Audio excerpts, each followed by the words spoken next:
Brother Abu Zubair has 2 questions, and then they were increasing to 3 questions, and then each question has branches under them. But inshallah, we will try to address in accordance to what we know.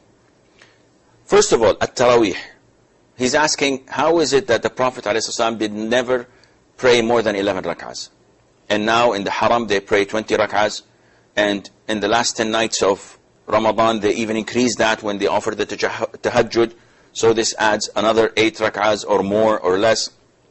So what's the ruling? We've answered this before.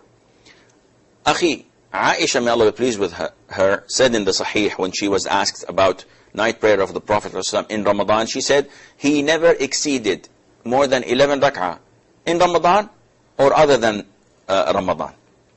Now, the Prophet, when he does not do something, is this mandatory for us to follow, or is it part of his sunnah, or is it because of his natural status? For example, we know a hadith where the Prophet ﷺ would not do certain things, though he loves to do them, because the Prophet ﷺ was afraid that he would burden his ummah.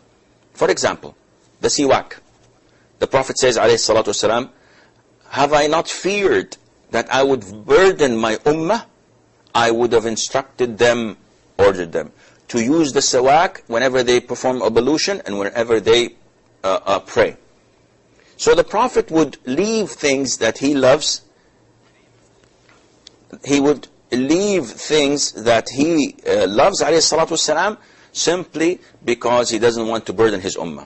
Now, going back to 11 rak'ahs, there are hadiths from Ibn Abbas and also from Aisha that he prayed 13 rak'ahs.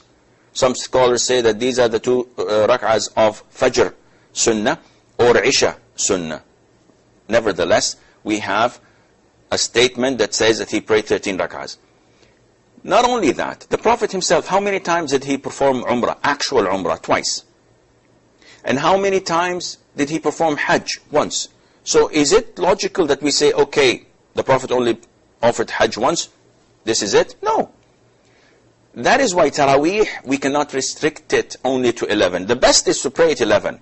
You prolong it, you offer it as the Prophet used to offer it, ﷺ. But if this burdens the people who cannot stand for 11 rak'ahs and prolong their prayer, and it would be easier for them to segregate it or to chop it into small units in 20 rak'ahs, for example, then alhamdulillah, the sky is the limit, and we don't have any reason or any instruction from the Prophet ﷺ not to go beyond 11. On the contrary, the evidences from the Prophet ﷺ makes it open. And this is the most authentic opinion, inshallah.